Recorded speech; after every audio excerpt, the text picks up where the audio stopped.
Too much news. Too much news. Okay, there's no way to cover all the news, but we will do it. And we will do it with aplomb, alacrity, and finesse. Wash us. But first, we have to talk about the fact that the Democrats have retaken the House, which means that a lot of the positive policies Republicans have enacted over the past 2 years could be stymied. Will the Democrats start to obstruct? What effect would that have on the dollar, on stocks, and other unknowns that could impact your savings? What is your plan? Can you afford another hit to your retirement, like the last downturn when the S&P dropped 50%? You need to hedge against inflation and hedge against uncertainty and instability by diversifying your portfolio with some precious metals. Gold is a safe haven against uncertainty, and my savings plan is diversified. Yours should be too. The company I trust with precious metal purchases, Birch Gold Group. Right now, thanks to a little-known IRS tax law, you can even move your IRA or eligible 401k into an IRA backed by physical gold and silver. Look back historically. When the bottom falls out of everything, gold is always worth something. It tends to safeguard savings. Birch Gold Group has thousands of satisfied customers, countless 5-star reviews, an A+ rating with the Better Business Bureau. Contact Birch Gold Group now to request a free information kit on physical precious metals. That comprehensive 16-page kit reveals how gold and silver can protect your savings, how you can legally move your IRA or 401k out of risky stocks and bonds and into a precious metals IRA if that's something that you're interested in doing. To get that no-cost, no-obligation kit, go to birchgold.com/Ben. That is indeed birchgold.com/Ben. So we begin today with a couple of news updates from around the nation, a couple of stories that are deeply upsetting. The first story is obviously this mass shooting that has now happened in Thousand Oaks, California. So this is pretty close to where we are. Obviously, mass shooting anywhere in the United States is horrifying, but a mass shooting that is close to you feels a little bit more immediate. In this particular case, the gunman who massacred 12 people at a country music bar in SoCal on Wednesday night has been identified as an ex-Marine. We have a policy here on the show that we do not actually identify the name of the shooter, but we'll give you details so that you know motive. He opened fire on the Borderline Bar and Grill in Thousand Oaks at 11:20 p.m. This person had been cleared by mental health experts after an incident in his home in April. Sheriffs revealed on Thursday morning. So once again, somebody had a brush with the law, and the brush with the law was not enough to end with this person being prohibited from firearms ownership or gun ownership. California, it does have an A rating from the Brady Center for Gun Control. It is considered the most gun-controlled state in the United States. We've had a multiplicity of mass shootings in California in the past few years. We had one in Santa Barbara. We have this one. We had the one in San Bernardino. We've had a bunch of mass shootings in the past 5 years alone. The killer killed 11 people inside the bar. One of the first cops on the scene, he shot also before taking his own life. Survivors from the shooting said he looked like he knew what he was doing as he repeatedly fired his legally purchased Glock 45 handgun. That's also worth noting is that he was using a handgun. He was not using a so-called assault rifle. So all of the talk about banning assault rifles would have done nothing to stop this shooting either. This piece of human filth threw smoke grenades to confuse the crowds while he started shooting folks. People were hiding beneath pool tables and using bar stools to shatter windows to escape. The first police officers arrived at the scene 3 minutes later, and then the shooter shot one of them multiple times before shooting himself. By the time SWAT teams arrived, he was dead. His body was found in an office inside the bar. The sheriff's sergeant who was shot later died in the hospital. He was Ron Helis, a 29-year veteran. In total, 13 dead, 11 killed in the bar, the sheriff's sergeant and the gunman. And again, this guy is a former Marine who lived in nearby Newbury Park, who apparently had mental health issues. In April this year, deputies were called to his home amid reports of a disturbance. He was acting irrationally and was irate. So police called in their mental health specialist. They cleared him, decided against having him committed, and left him at the home. It is unclear when he bought this. He had no criminal history except for a minor traffic infraction. A neighbor told ABC he was known to suffer from PTSD. The woman who did not want to be named said she had no idea what he was doing with a gun. He had apparently modified his weapon to hold more rounds. So again, gun laws in the state of California not being effective. The handgun was designed to hold 10 rounds in one in the chamber. The weapon did have an extended magazine on it that he'd either obtained illegally or he had modified illegally so that he was able to hold more rounds in the magazine. Obviously, a terrible story. It will drive more conversation about gun control, even though, as I say, California is extraordinarily heavily gun controlled. And the notion that more gun control prevents mass shootings like this is simply not true in a country where there are already something like 400 million guns in circulation in the United States. In other news, Supreme Court Justice Ruth Bader Ginsburg, who is 85, broke 3 ribs in a fall. She apparently fell in her office at the Supreme Court. Tests showed she fractured 3 ribs on her left side. She was admitted for observation and treatment. Broken ribs are incredibly painful. Obviously, we pray for her recovery and that she should be in good health. But Her health obviously has significant ramifications for the future of the Supreme Court. Were she to retire from the court, for example, then that would have a massive impact on the future. President Trump would still have the ability to appoint a replacement who presumably would be frontrunner Amy Coney Barrett. It's a little bit early to say that, but she's going to be okay, according to medical reports right now. Obviously, when older people fall, there's obviously a lot of speculation about what happens after that, because very often declining health begins with a fall, sort of like this. This is not the first time, though, that Ginsburg has fractured her ribs. In June 2012, she fractured 2 ribs in a fall. She didn't disclose the injury to the public until months later. She hasn't missed a day on the court despite a couple of rounds of cancer, as well as a fall in the past. She says that she wants to serve on the bench until she is 90. She is now 85, so she's hoping to outlive or at least stay on the court past President Trump's tenure on the in the White House. So there is that is your quick news update. One more note I should add just about the gun laws and state homicide rates. There is no correlation between mass shootings and gun laws. There is no correlation between state homicide rate and state gun laws. People who have tried to draw this sort of correlation are doing so in statistical error. That is important to note at the outset. Okay, so the big news yesterday and still this morning continues to be President Trump's press conference that he held yesterday. It was a wild and crazy press conference. He took something like 60 questions from various members of the press, and he had a fair number of things to say about the midterms. What he had to say about the midterms is kind of fascinating. So here's what he had tweeted out directly after the midterms, President Trump. He tweeted out, "To any of the pundits or talking heads that do not give us proper credit for this great midterm election, just remember 2 words: fake news." So Trump was ready and raring to go immediately upon the outcome of the midterms. Now, giving President Trump credit for some key Senate victories in swing states, I think, is appropriate. He also gets the blame for Republicans alienating an enormous swath of the suburban vote, which ended with the Democrats taking districts like the Georgia 6th District. You remember that there was a special election in the Georgia 6th District just a few months back when John Ossoff ran against Karen Handel. Ossoff lost despite a lot of money pouring in. Well, Karen Handel lost the seat a couple of nights ago. So obviously suburban Republicans got just walloped, in large part because of the unpopularity of President Trump. President Trump then sounded off about what Democrats are going to do in the future here. He said, "If the Democrats think they're going to waste taxpayer money investigating us at the House level, then we will likewise be forced to consider investigating them for all of the leaks of classified information and much else at the Senate level. Two can play that game." Obviously, everyone knows that the Democrats are going to investigate the president as far as they possibly can. President Trump kind of levying threats that the Senate is going to investigate or that he's going to use the executive branch to investigate. Not ideal, but expected. And then President Trump said this, "In all fairness, Nancy Pelosi deserves to be chosen Speaker of the House by the Democrats. If they give her a hard time, perhaps we will add some Republican votes. She has earned this great honor," which is high levels of trollery from the president. Well, then he did his press conference. And his press conference yesterday was basically, there are a few themes. Theme number one was, "I'm awesome. I love me. Fan-freaking-tastic." So here's President Trump yesterday talking about how awesome he was in the election. And again, this is somewhat justified by the Senate results. It is certainly not justified by the House results. But here was the president praising himself. It was a big day yesterday, an incredible day. And last night, the Republican Party defied history to expand our Senate majority while significantly beating expectations in the House for the midterm and midterm year. Okay, so part of that is true. Part of that is not. It is true that the Republican Party defied history and expanded their Senate majority. That was expected based on the polling data and based on the fact that Democrats were running a lot of vulnerable seats in purple to red states. The Republicans did not significantly beat expectations in the House.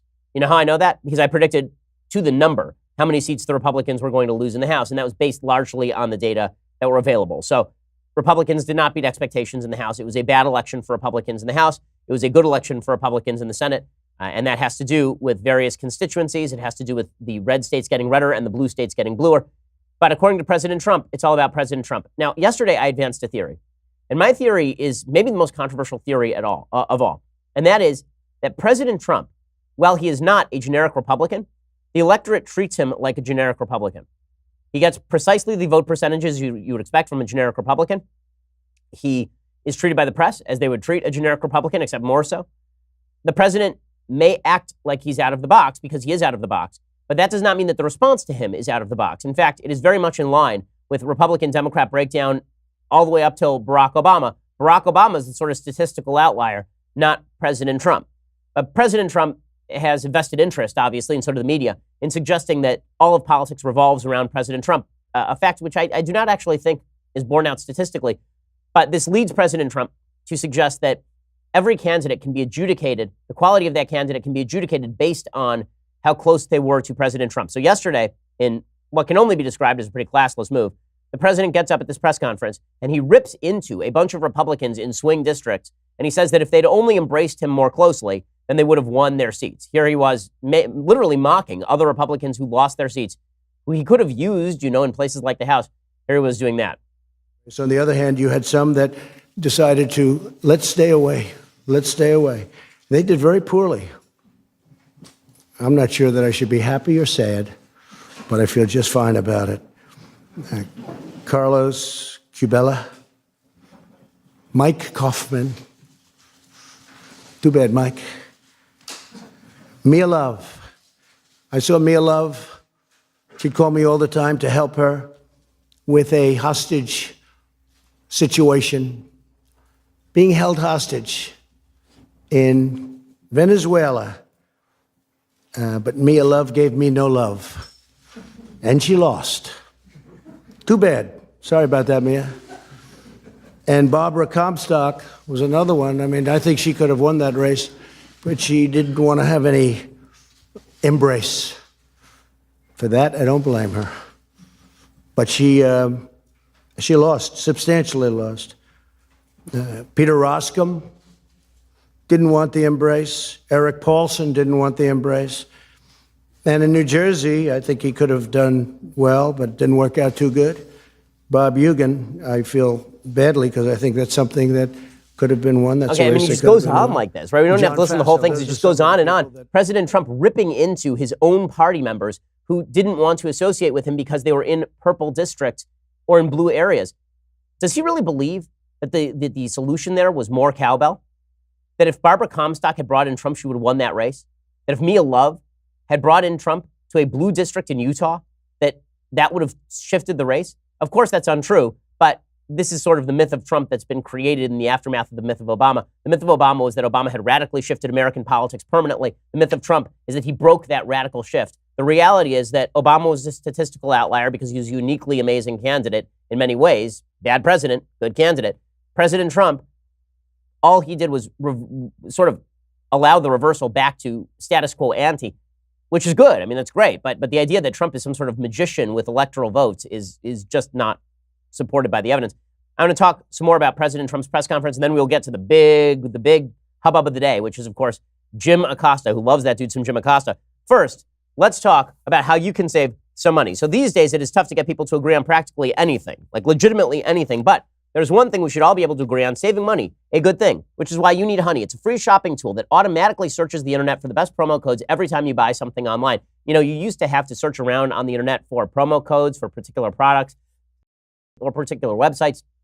Not anymore. Now, when you go to Honey, all you do is you sign up, and then it automatically runs and then fills in the codes for you when you're shopping at places like Amazon, eBay, J.Crew, Walmart, Best Buy, Groupon, and more. It works on all of your favorite sites. It is indeed that free shopping tool that automatically searches the internet for the codes that save you cash. Honey has already saved listeners of this podcast an average of $26.34.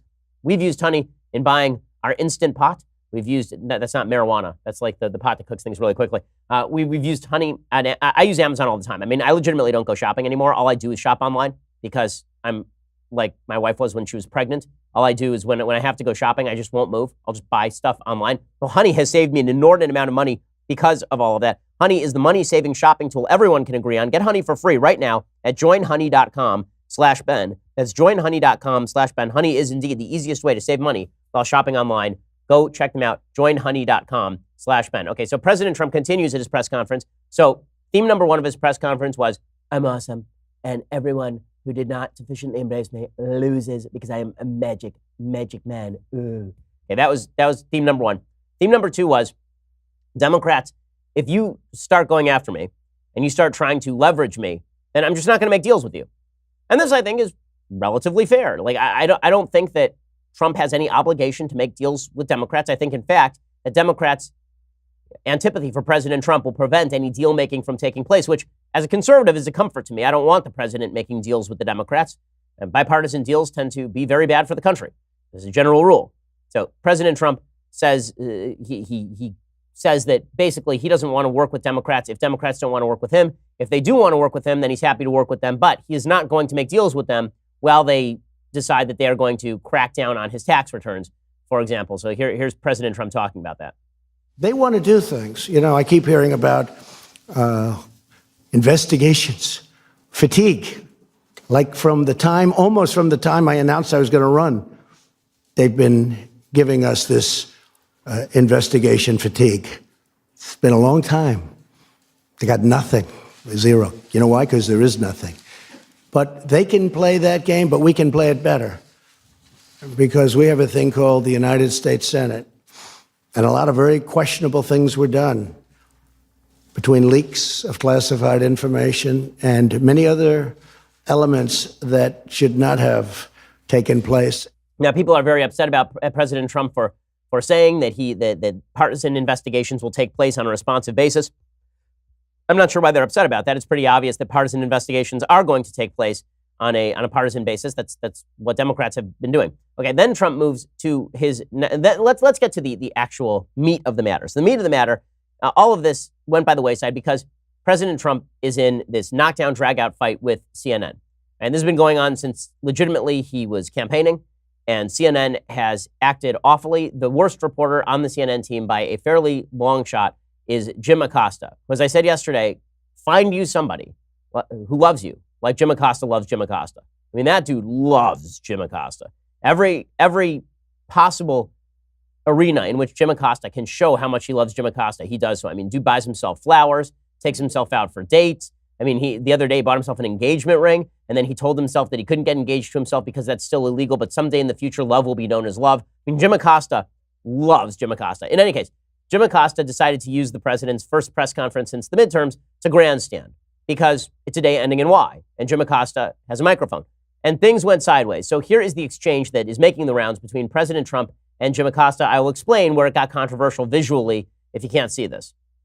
That you demonized immigrants in this election to try to keep them. I want them to come into the country, but they have to come in legally. You know, they have to come in, Jim, through a process. I want it to be a process, and I want people to come in, and we need the people. Your campaign. Wait.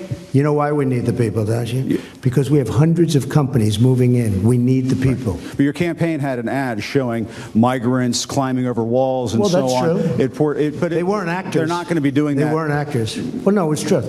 Do you think they were actors? They weren't actors. They didn't come from Hollywood. Right. These were people. This was an actual, it happened a few days ago.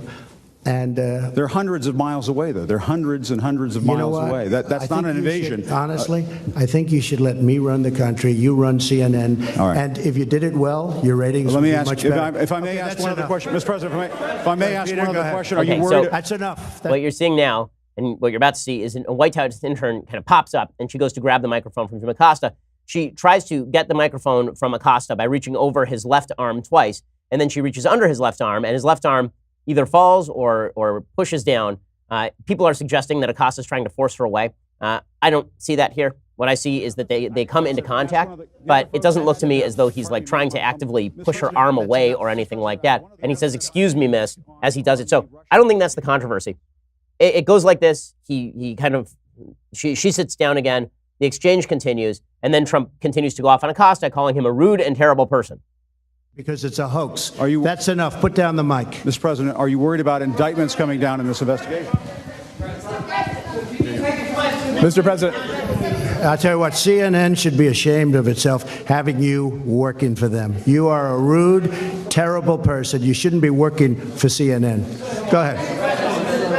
I think that's unfair. You're a very rude person. The way you treat Sarah Huckabee is horrible. And the way you treat other people are horrible. You shouldn't treat people that way. Go ahead. Go ahead, Peter. Go ahead. In Jim's defense, I've traveled with him and watched him. He's a diligent reporter who busts his butt. Well, I'm not like a big fan of yours either. So I understand. To be honest. So let me ask you a question, if I can. You repeatedly said you aren't the best, Mr. President. You repeatedly over the course of just sit down, please. Well, when you report fake news, no. When you report fake news, which CNN does a lot, you are the enemy of the people. Go ahead. Mr. President, over the course... So a couple of things can be true. As you know, I do not like it when the president says that CNN, and even when they report fake news, are the enemy of the people. That's not language that ought to be used about people in the United States, enemy of the people, unless they're actual terrorists. But with that said, when the president is ripping on Jim Acosta deserves every rip that he receives there. Right? Everything the president says about Jim Acosta, about how he is rude to people and how he is grandstanding and about how he is attempting to push himself at the expense of all the other reporters in the room, all of that's right. Well, this broke into the open because the White House then denied Jim Acosta his hard pass. Well, a hard pass is basically a security clearance. It says that you don't have to get checked for security every time you walk onto White House grounds. So last night about 8 o'clock, Jim Acosta tried to go to the White House to do his report from outside the White House. They said, we've revoked your hard pass. You can't come in here. Is that completely inappropriate? No, I think Jim Acosta is a bad reporter. Not only is he a bad reporter, I think what they should have done is they should have said, listen, there are certain procedures in this room. The procedure is that once you ask your question and the president answers your question, we are done. And if he doesn't want to answer more questions from you, he is under no obligation to do so, nor is he under an obligation to hold up the entire show while you sit there and rant at him. That's not a thing that has to be done. So I think the best possible solution, by the way, would not be to ban Jim Acosta. It would be to just not allow Jim Acosta to ask a question in the White House press room anymore. First of all, I think a lot of these press conferences are a waste of time. I think the amount of new information received at these press conferences is nearly nil. It is basically grandstanding and TV nonsense. But with that said, Jim Acosta can be both a disgrace. Two things can be true at once. One, Trump, his language on the press can be wrong. Two, Jim Acosta can be a disgrace to his profession who should be immediately replaced forthwith by CNN. Both of those things can absolutely be true. Well, in a second, we're going to get to CNN's response to all of this, plus the overblown response of the White House a little bit. I mean, they're right that Acosta's terrible, but they're wrong in another aspect. I will explain why in just a second. First, let's talk about making your business better. When you're looking to hire the right people for your business, try ZipRecruiter.com/dailywire. ZipRecruiter doesn't wait for candidates to find you. Instead, ZipRecruiter finds them for you. ZipRecruiter's powerful matching technology scans thousands of resumes to find people with the right skills, experience, education for your job, and then actively invites them to apply. So you get qualified candidates fast. No more digging through piles of the wrong resumes. There's less waiting and more hiring. So if CNN wishes to replace Jim Acosta, which they absolutely should, then they should go over and check out ZipRecruiter.com/dailywire. When they do, then they can try ZipRecruiter for free at ZipRecruiter.com/dailywire. We use it here at the Daily Wire offices to get rid of bad employees and replace them with better ones. CNN should do the same at ZipRecruiter.com/dailywire, because the fact is Jim Acosta is bad at his job, but ZipRecruiter can help you replace anyone who's bad at their job at your company and make your company that much better by making sure that you see all the best resumes and that they come quickly to your desk and filtering out bad resumes for you. ZipRecruiter is indeed the smartest way to hire. ZipRecruiter.com/dailywire to check it out. ZipRecruiter.com/dailywire. Alrighty, so Jim Acosta is then banned basically from the press room, at least for the moment. And Sarah Huckabee Sanders tweets out about his ban from the press room, and she says that she said, we stand by. Let me find all of her tweets. She said, we stand by our decision to revoke this individual's hard pass. We will not tolerate the inappropriate behavior clearly documented in this video. Okay, well, that's fine. I mean, but she also said this. She said, this conduct is, she said, President Trump believes in a free press and expects and welcomes tough questions of him and his administration. We will, however, never tolerate a reporter placing his hands on a young woman just trying to do her job as a White House intern. This conduct is absolutely unacceptable. It is also completely disrespectful to the reporter's colleagues not to allow them an opportunity to ask a question. President Trump has given the press more access than any president in history. Okay. Here's the part that I think you don't need to do. Okay. The idea, again, watching the video, the phrase "put his hands on a young woman" suggests that he sort of grabbed her. Okay. That is not what happened. The suggestion is that he is, legitimately like pushing her away, fending her off, or any of that. I don't see that. But what I do see is Jim Acosta being a douche. Because guess what? Jim Acosta is a douche. And that means that Jim Acosta, they've fair reason to say, listen, you're wasting everybody's time. You're stealing everybody else's time. You don't get to act like this and still ask questions. So we're just not going to allow Jim Acosta to ask any more questions because he's a grandstander. And we're not going to do that. And I was asked yesterday by somebody at the Wrap, who are some good White House correspondents. There are plenty of them. Jonathan Karl, I think, is a good White House correspondent. Major Garrett from CBS is a very good White House correspondent. Jim Acosta is the bottom of the barrel. He just stinks. Anyway, CNN responded to all of this with their usual outrage and ire. This president's ongoing attacks on the press have gone too far. Ooh, America is in danger because Jim Acosta can no longer grandstand. They are not only dangerous, they are disturbingly un-American. While President Trump has made it clear he does not respect a free press, he has a sworn obligation to protect it. A free press is vital to democracy, and we stand behind Jim Acosta and his fellow journalists everywhere. Okay, Jim Acosta isn't going to jail. Jim Acosta doesn't have a right to a White House press credential. CNN has plenty of other credentialed reporters, including Caitlin Collins, over at the White House. CNN is not being rejected from access to the White House. Jim Acosta is being rejected for the moment because Jim Acosta is terrible at his job.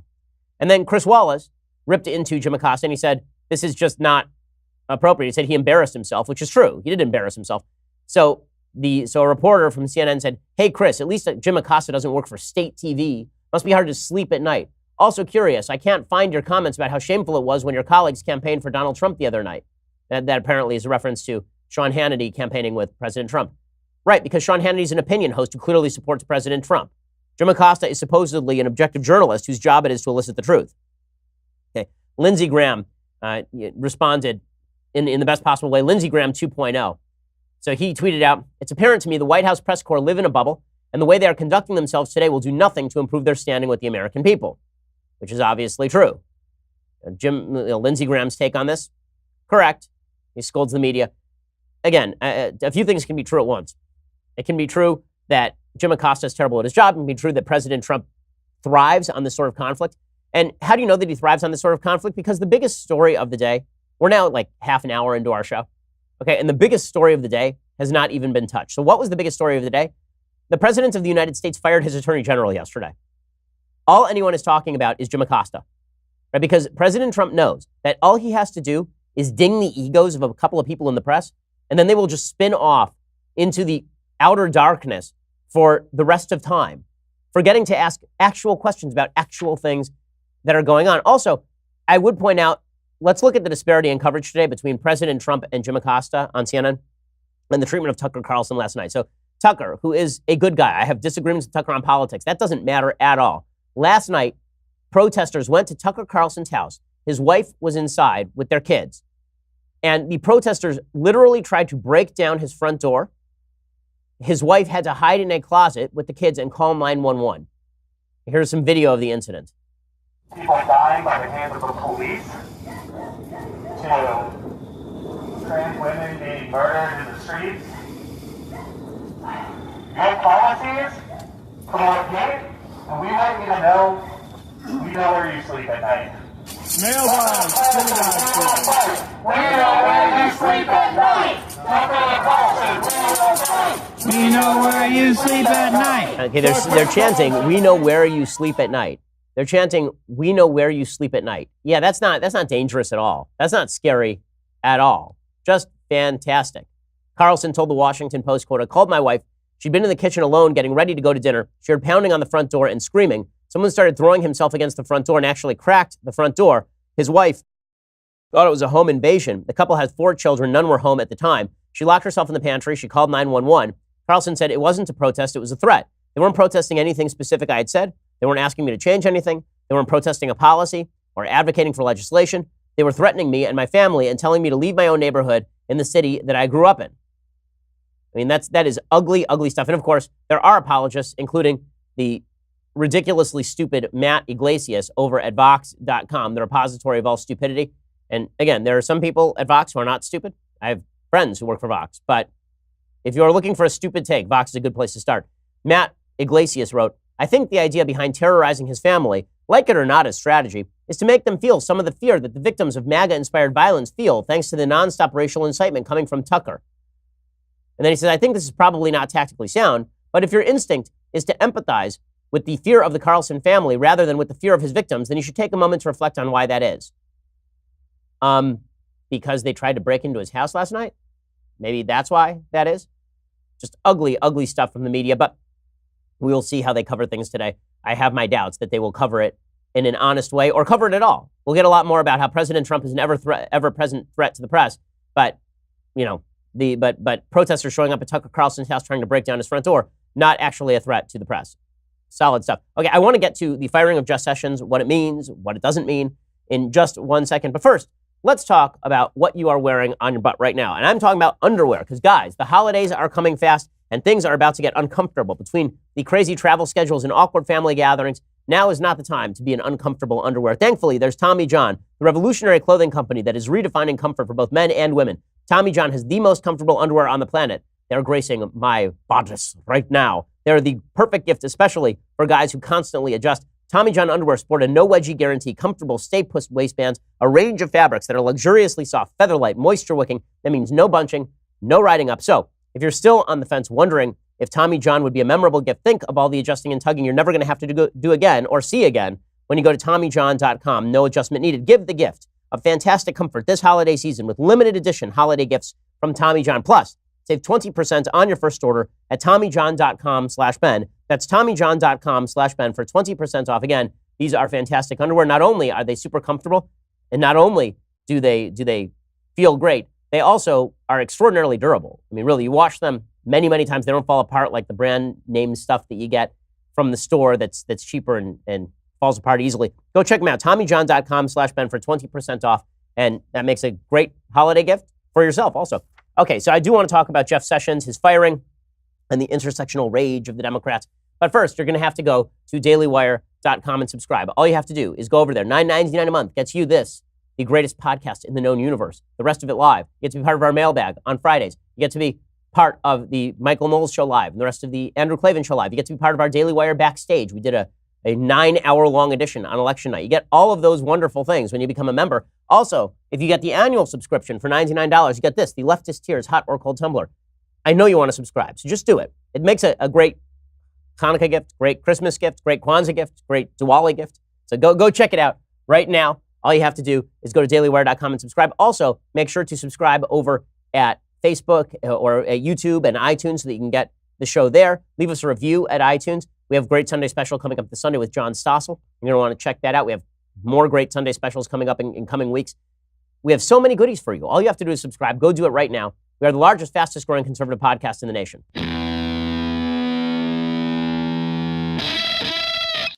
So the actual big news of the day is that the Attorney General is gone. So there's a lot of talk about how Attorney General Sessions was in serious trouble. He'd been in serious trouble for a long time. President Trump spent an awful lot of time ripping on him on Twitter.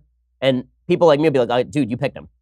And Trump, every couple of weeks, he'd be like, my own Attorney General is the worst. Why in the world did he recuse himself? He's supposed to be my best friend, my sword and my shield. And he was very angry at Jeff Sessions because Sessions very early on recused himself from the Trump-Russia investigation because he was involved in the campaign. And that meant that Rod Rosenstein was overseeing the Mueller investigation. Well, the Mueller investigation is getting about ready to wrap. We're going to find out in the next few weeks what is in there. They're apparently putting the final touches on their report, which will, I am sure, be a grenade thrown into the midst of our already chaotic politics. So that'll just be spectacular. I'm happy to wait to see what's in there because I don't know what's in there. You don't know what's in there. Trump doesn't know what's in there. Nobody knows what's in there. But the firing of Jeff Sessions is leading a lot of people to be very worried. They think that now the new Attorney General is going to crack down on all this. So Jeff Sessions was fired. He did not resign. Donald Trump tweeted out, "We are pleased to announce that Matthew G. Whitaker, Chief of Staff to Attorney General Jeff Sessions at the DOJ, will become our new acting Attorney General of the United States. We thank Attorney General Jeff Sessions for his service and wish him well. A permanent replacement will be nominated at a later date." Jeff Sessions put out a letter in which he began by saying, "At your request, I am submitting my resignation," which means that Trump fired him. And he talked about how he tried to abide by the law. I agree with this. I always thought Jeff Sessions was unfairly maligned. You may disagree with him on a number of issues. I do, with regard to, for example, drug prosecutions. But that does not actually change the fact that, unlike his predecessors under the Obama administration, he actually did attempt to administer the law in a fair and impartial way. He was not using the DOJ as a political weapon of the White House, nor was he acting as rear guard for the President of the United States, which I think is good. I mean, he's the chief law enforcement officer of the United States. Sessions' ouster has created all sorts of consternation because the acting Attorney General, Matthew Whitaker, is a little bit more on record with regard to a wide variety of issues. So in 2016, he argued that Hillary Clinton should have been criminally charged for her use of a private email server, which, again, I don't see why that's disqualifying. I think virtually everyone in law enforcement who is not a Clinton devotee believes this. But more importantly, he also commented back in 2017 that he thinks that the Mueller investigation was overreaching. In August 2017, he said, Mueller has come up to a red line in the Russia 2016 election meddling investigation he is dangerously close to crossing. It does not take a lawyer or even a former federal prosecutor like me to conclude that investigating Donald Trump's finances or his family's finances falls completely outside the realm of his 2016 campaign and allegations that the campaign coordinated with the Russian government or anyone else. So this has led a lot of folks on the Democratic side of the aisle to be deeply fearful that Trump is installing Whitaker specifically to hamstring whatever ancillary investigations spring from the Mueller investigation. Now, we haven't been talking about that because we've been talking about midterms. We've been talking about fights with Jim Acosta. The media are easily distractible, but this is more of a major issue. Now, I will say there is pretty solid bipartisan support for the idea that the Mueller investigation should simply come to its terminus. It should come to its natural conclusion.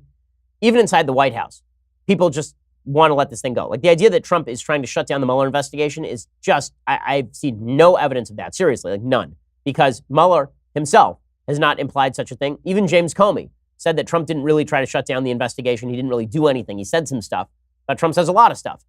Nonetheless, Democrats are treating this as red flag number one. They're on the lookout for bad behavior. So here is Tom Perez, head of the DNC, saying that this is worse than Watergate already.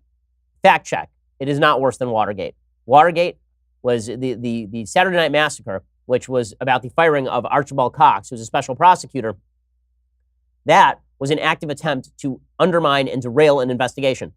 That is not happening here. Trump doesn't like Sessions. There's no indicator that there's been any sort of boundaries put on the Mueller investigation at all by Sessions or Whitaker. When that starts to happen, then I think that we can fairly ask whether the president is trying to put the kibosh on it. But up till now, I've seen no evidence of that. Not going to stop the Democrats from alarmism, of course. On a certain level, this is worse than Watergate because the Saturday Night Massacre, he kept firing Senate-confirmed people until he found Bork, who was a Senate-confirmed person, to do this. Okay, no, it is not worse than Watergate, and that's a wild exaggeration. Chuck Schumer says the timing is suspect because obviously this is the day after the midterms, and now Trump gets rid of Sessions. The idea here is that by getting rid of Sessions with a Republican larger majority in the Senate, now Trump has the capacity to put in a person of his choosing. The rumor today is that it will be Chris Christie as his attorney general, which just, okay. Here's why Chris Christie would not make a good attorney general. I actually like the fact that Jeff Sessions, who was the earliest supporter of President Trump, not about support for President Trump, Jeff Sessions treated his job with a level of seriousness befitting the office. I do not know that Chris Christie will do the same. I have a feeling that it will be more about Chris Christie fetching President Trump's hamburgers. I am not a fan of the attorney general being the wingman for the president as Eric Holder was for President Obama.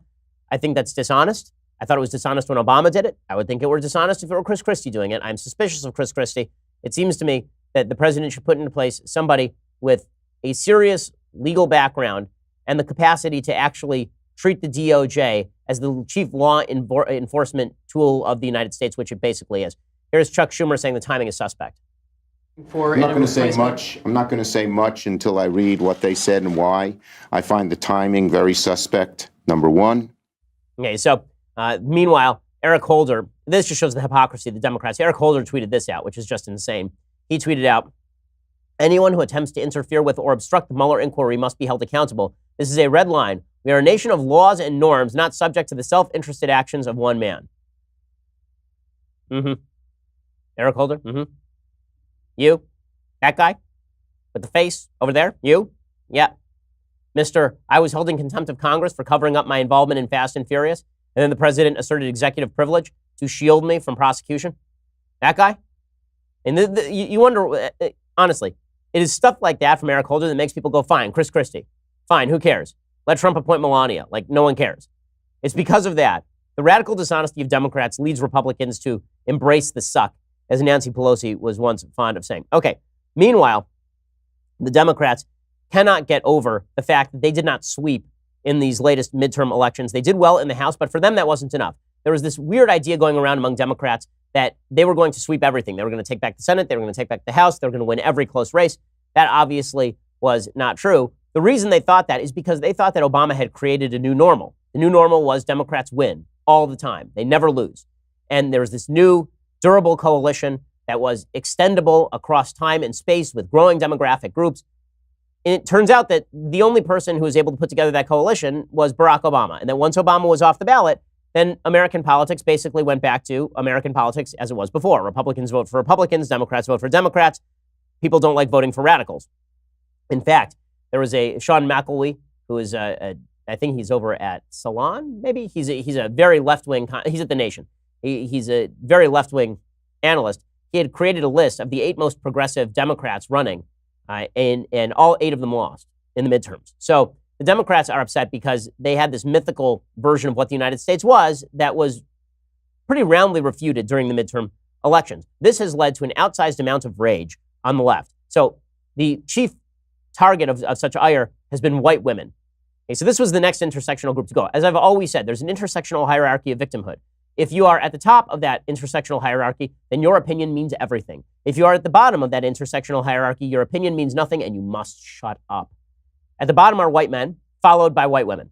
So the Women's March, which is filled with anti-Semites at the top level. And by the way, I have to stop here and give credit to Alyssa Milano, who did the right thing. Alyssa Milano came out and said she is no longer going to associate with the Women's March so long as Linda Sarsour and Tamika Mallory remain a part of the leadership and refuse to condemn Louis Farrakhan. Good for Alyssa Milano. I mean, really, a little intellectual honesty from somebody with whom I disagree. So seriously, real clap for Alyssa Milano. The Women's March tweeted this out. There needs to be accountability and an honest reckoning. There's a lot of work to do, white women, a lot of learning, a lot of growing. We want to do it with you. Stay tuned. Okay, what the Women's March actually means is, white women, why don't you think like we tell you to think? Because true feminism is telling women how to think. That's what feminism is really about. Not women having their own opinions, with which you may agree or disagree, but women voting as you tell them to vote. Jamel Hill used to work over at ESPN. She tweeted out 59% of white women voted for Ted Cruz. 53% of white women voted for Donald Trump. So given these numbers, who is the real face of feminism? Well, clearly the real face of feminism is Jamel Hill, who tells women that they need to vote how she wants them to vote. That's what real feminism looks like. And then Mona Eltawi, I think that's her name, this far-left progressive commentator, she did the same thing. She said, look at these bigoted white women who voted 59% for Ted Cruz. So let's get this straight. 95% of black women voted for Beto O'Rourke in Texas. 59% of white women voted for Ted Cruz. But white women are indoctrinated to vote along intersectionally racist lines. Black women are just voting their conscience. Why don't we just suggest that everyone is kind of voting for whom they want to vote for, and it's a free country, so who cares? But that's not how the left thinks. So the next target of their intersectional rage will be white women, which means that the gender gap may actually come down. Like, good strategy here, Democrats. Go for that. Do that. Make sure that you attack one of the major demographic groups in the United States. Attack white men, attack white women, the total of which comprises 68% of the American population. Attack those people. See how that goes for you. See if that's going to work out well for you. It's amazing. It's like both sides want to lose the suburbs. Seriously, like Donald Trump will not spend 5 minutes reaching out to the suburbs, and so he gets swamped in the suburbs. And meanwhile, the far-left progressive Democrats are telling white women that they're a bunch of gender traitors. So it's like everyone is just slapping around the suburbs, and the suburbs have to decide whether they're going to move with the progressive left or whether they're going to move with Donald Trump. I swear, if somebody were to just shake hands with anyone in the suburbs, they would win the suburbs. Now, you know who gets this? Cocaine Mitch gets this. So Cocaine Mitch, who has proved himself to be one of the most apt political operators of our time, the Senate Majority Leader talking to Dana Perino yesterday, he says, listen, we got to reach out to the suburbs. This is what I was saying yesterday. If Republicans want to win, suburbia is where they're going to do it. And that means they need to remake those connections. Well, we definitely need to stop the slide. We used to do much better in the suburbs across America than we're doing now. We're happy about the gains that we've made in rural America, which didn't used to be totally Republican like it seems to be now. Right. But we ought to be able to do both. We ought to be able to appeal to our rural and small town constituents and do a better job than we did Tuesday in the suburbs.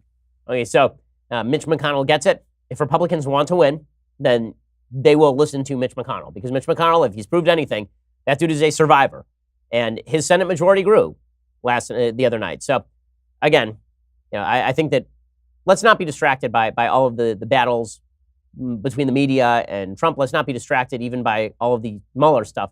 Let's focus on what really matters, and that is the lives of people across the United States. If the Republicans focus on that, I think that they win big in 2020. If they don't, I think they lose big in 2020. It is pretty much that simple. Okay, time for things I like and then things that I hate. So, things that I like. I have to admit that I always enjoy Michael Moore's political analysis. He came out yesterday and he said that President Trump is an evil genius. it's always fun to watch Michael Moore pump up President Trump. And election night was no different. I mean, the man is a genius in this area. He's an evil genius, but to not respect how smart he's been in doing this. Okay, so he's an evil genius, President Trump. I do love that the Democrats can't decide whether he's an evil genius or whether he's a dunce. The real answer, as I've said before, is that President Trump is a stand-in for generic Republican, and people don't like Democrats right now. That's pretty much what's happening here. The only area in which President Trump, he's good at two things. He's good at driving out the base. He gets full credit for that, and he's good at driving out the opposition's base. He gets full credit for that too. Right, those are the two things that he is really good at. Okay, other things that I like. I'm never going to be on The View. I've given up on that dream in life. Not many dreams in my life that I've had to give up on, but that one I've had to give up on. Well, I wish that I were on The View because I would like to ask questions. I have so many questions about The View. So Joy Behar over on ABC, she said that Republicans won the Senate because of gerrymandering. She is a quote unquote political analyst on a mainstream television show, and she thought that Senate seats could be gerrymandered. That's not how the Senate works. They're just states. You can't gerrymander a state. It's not like the state of Iowa just gerrymanders into Chicago to pick up a few extra votes. That's not how this works. So, well done, everyone, on failing basic civics. Everyone seems to be doing a fantastic job. Okay, time for a quick thing that I hate. So I wasn't sure whether to put this in things I like or things I hate, but it is a hilarious story. So this is according to the UK Telegraph. A pensioner this looks like a pensioner in Denmark. He has begun a legal battle to be recognized as being 20 years younger than his actual age, so he can go back to work and achieve greater success with women on Tinder. His name is Emil Rattleband. He is 69. He argues that if transgender people are allowed to change sex, he should be allowed to change his date of birth because doctors said he has the body of a 45-year-old.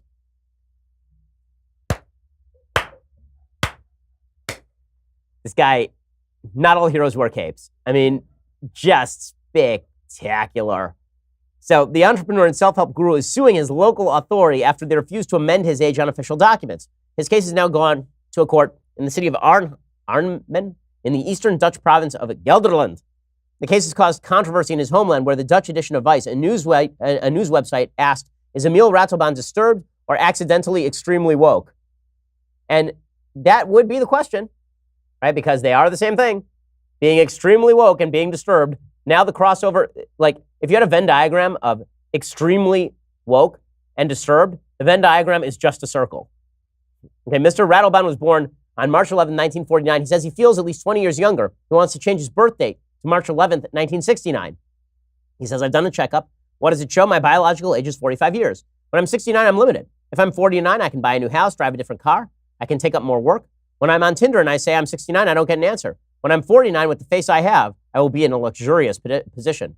So transgenders can now have their gender changed on their birth certificate. And in the same spirit, there should be room for an age change. Okay? There are some of us who actually use this as an example of why transgenderism is bad logic. In fact, there are videos that some of us have cut with like 70 million views in which we ask this exact question. So good for this guy, because I love it. The court said there would be practical problems. This is so good. Okay, so the judge said he had some sympathy with Mr. Rattleband, as people could now change their gender, which would have once been unthinkable. But the court said there'd be practical problems in allowing people to change their birth date, as it would mean legally deleting part of their lives. Oh, you mean like legally deleting the part of your life where you were biologically male, as in your entire life, if you're a transgender female? Or legally deleting even the part of your life where you identified as a member of the other gender? The judge asked Mr. Rattleband about the status of his early years from 1949 to 1969 if his official birth date was put back. He said, for whom did your parents care in those years? Who was that little boy back then, the judge asked. The court is going to deliver a ruling on it. And the answer is, who cares? Right? Shouldn't that be the woke answer? The woke answer is, who cares? Your parents cared for it. We're just rewriting history now. So if you were a little boy growing up and now you think that you are a woman, were your parents caring for a little boy? No, because we can change your birth certificate. So they were apparently caring for a little girl. You were always a little girl. So if you say that you are actually 20 years younger than you are, then your parents were caring for nothing. You didn't exist. It was all a figment of the imagination. I love this story so much. I should have put it in things I like. It's just, I've decided it is too wonderful in every possible respect. Just spectacular stuff. So good on that Dutch man for being so woke. Okay, well, we will be back here tomorrow with all of the latest. Tomorrow's a Friday. Man, this week has been 8 weeks long. We'll be back here tomorrow with the mailbag. Now's a good time to subscribe if you want to ask questions, because then you can have your questions answered. If not, then you will suffer the pangs of envy for all of the others who got to ask questions. So go to dailywire.com and subscribe. I'm Ben Shapiro. This is The Ben Shapiro Show. The Ben Shapiro Show is produced by Senya Villarreal, executive producer Jeremy Boring, senior producer Jonathan Hay. Our supervising producer is Mathis Glover, and our technical producer is Austin Stevens. Edited by Alex Zingaro. Audio is mixed by Mike Caramina.